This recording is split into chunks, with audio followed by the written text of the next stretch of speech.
पक्षावर टीका केली, कसं बघताय सगळं? नाही, खरं तर त्यांच्याकडे काय हालचाली सुरू आहे, क्रिया प्रतिक्रिया सुरू आहे, यावर भारतीय जनता पार्टीचा एक कार्यकर्ता म्हणून मत देणं, प्रतिक्रिया देणं याची आवश्यकता वाटत नाही. हे खरं आहे की निवडणुकीचं यश अपयश यानंतर मात्र आत्मचिंतन कुणीही करायचं असेल तर ते जाहीरपणे करण्याच्या ऐवजी एकमेकासोबत बसून केलं पाहिजे. राजकारणामध्ये जनतेला विकासावरच्या बातम्या जास्त आवडतात. त्यांच्यासाठी कोणता राजकीय पक्ष त्यांचे प्रश्न घेऊन काय मत मांडते आहे यावर जनतेचं लक्ष असतं.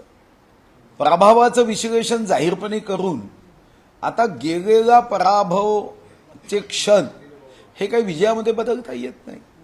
म्हणून पक्ष कोणताही असो, विश्लेषण हे व्यक्तिगत स्तरावर किंवा सामूहिकपणे शांततेत करण्याची आवश्यकता आहे. भाऊ, शरद पवार असं म्हणाले की खरं तर बैठका होणे गरजेचे होते. एकीकडे भाजप स्थानिक स्वराज्य संस्थांच्या निवडणुकांच्या पार्श्वभूमीवर बैठका घेत आहे, मात्र महाविकास आघाडीत तसं काहीच दिसत नाही. शरद पवारांनी नाराजी व्यक्त केली. नाही, खरं तर असं आहे की विजय आणि पराभव हा क्षणिक असतो. या विजयाला पराभवामध्ये जाऊ द्यायचं नसेल तर मग विजयानंतर तो विजय नम्रतेने स्वीकारावा लागतो. आणि पराभव कायमस्वरूपी करायचा नसेल तर जो बदल मी माझ्यात केला, मला वाटतं की पराभवानंतर विजयाकडे सुद्धा जाता येतं. संपर्क आहे, बाकी गोष्टी आहे, या व्यवस्थित रीतीने करून ठेवल्यात तर मला वाटतं की कोणताही पक्ष, कोणताही राजकीय नेता हा काही अमरपट्टा घेऊन कदापि येत नाही.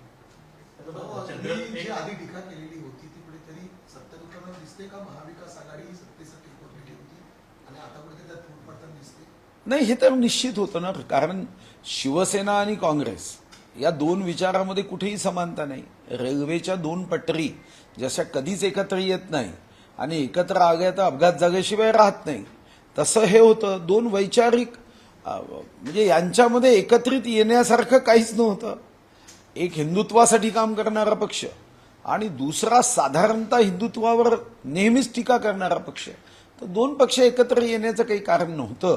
पण तेव्हा सत्तेसाठी आपल्याला आठवत असेल 24 ऑक्टोबर 2019चा 4 वाजताचा तो अशुभ वेळ, आणि त्यावेळी मनात इच्छा जागा झाली. तर मला वाटतं की कधीकधी तात्कालिक फायद्यासाठी दूरगामी दीर्घकालीन नुकसान सहन करावं लागतं. शुल्क वाढवण्यासाठी खरं तर एक समिती गठीत केलेली आहे. राज्य उत्पन्न कशी बघताय? नाही, मी याच्याकडे कोणत्याही नजरेने सध्या बघत नाही, कारण जे काही बघायचं कोणत्याही मुद्द्यावर ते विधानसभेच्या विविध आयुधांचा उपयोग करून बघेन. चंद्रपूरमध्ये देवेंद्र फडणवीस हे दाखल झालेले आहे. तुम्हाला देखील या कार्यक्रमाचं निमंत्रण दिल्याचं किशोर जोरगेवार यांनी स्पष्ट केलेलं आहे, परंतु तुम्ही उपस्थित नसल्यामुळे एक वेगळ्या चर्चा रंगतात. नाही, माझं मुख्यमंत्री महोदयांशी चर्चा सकाळीच झाली. मुख्यमंत्री महोदय जाताना मी त्यांना सांगितलं की काल मग निमंत्रण आलं, काल जोरगेवारांचा मिस कॉल आहे माझ्याकडे, पण मग हा काही आता ही जी शिफ्टिंग चालू आहे आणि उद्या शिर्डीला जायचं असल्याने आज माझं येणं शक्य होणार नाही, कारण माझा शिफ्टिंगचा शेवटचा दिवस आहे. किशोर जोरगेवार यांना चंद्रपूरमध्ये ताकद दिली जात असल्याचं पक्षाकडून दिसून येते का? मुख्यमंत्र्यांकडून कुठेतरी सुधीर मुनगंटीवार यांना डावलून किशोर जोरगेवार यांना ताकद दिली. अहो, ताकद कोणी दिल्याने मोठा होतो का? अहो, मी इतकी झाडं लावली, शेवटी कोणतं झाड लावल्यावर त्या झाडाचा गुण असतो किती उंच जायचं. हे कोणत्या झाडाला किती खतपाणी दिल्याने कोणतं झाड मोठं होतं का? असं असतं तर मग आपलं एक झाड 100 फुटाचं येऊ शकलं असतं. असं काही खतपाणी दिल्याने होतं का? आपापल्या कामाने प्रत्येकाला मोठं व्हायचं असतं. खतपाण्याने प्रत्येक झाडाची उंची किती व्हावी हे ठरलं असतं. भाऊ, विधानसभा निवडणुकी दरम्यान काही लोक आपल्यातून सोडून गेले होते, त्यांना पुन्हा एकदा परतीचे वेध लागलेले आहेत. चर्चा सुरू आहे, काही नेत्यांनी भेटीगाठी देखील सुरू केल्यात. अशा परत येणाऱ्या नेत्यांचा काही विचार केला नाही, याची माहिती माननीय अध्यक्ष महोदय व माननीय मुख्यमंत्री महोदय ठरवतील. फक्त एवढंच आहे की जर ज्यांनी विधानसभेत विरोधात काम केलं म्हणा किंवा विधानसभेमध्ये बंडखोरी केली, उमेदवार उभे राहिले, त्यांना पक्षात घेताना मला वाटतं की त्याचा अतिशय काळजीपूर्वकच निर्णय केला पाहिजे. अन्यथा मग कार्यकर्त्यांना असं वाटायला लागेल की ठीक आहे, क्षणिक बंडखोरी केली तरी हा पक्ष इतका मोठा आहे की या पक्षात आपण कधीही प्रवेश करू शकतो.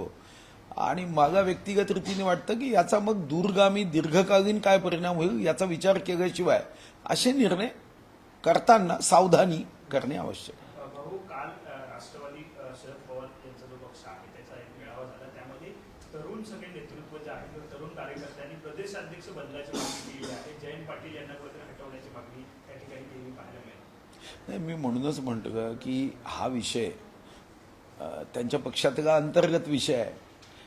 असा एक कोणताही पक्ष असेल, कोणतीही संघटना असेल, कोणतेही सरकार असेल, हे तरुण आणि अनुभवी यांचं एकत्रितपणे संयुक्त मिश्रण असतं आणि हे तसं ठेवावं लागतं.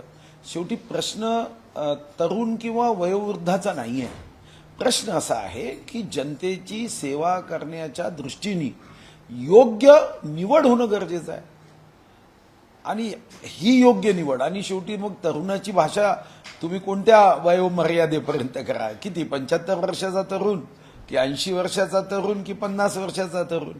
मला वाटतं की यामध्ये तरुण किंवा वृद्ध किंवा अनुभवी यावर न जाता त्याच्या क्षमतेने योग्य निर्णय दिला पाहिजे. उद्या एखादा 25 वर्षाचा तरुण असेल आणि अफाट क्षमता असेल तर त्यालाही संधी दिली जाते.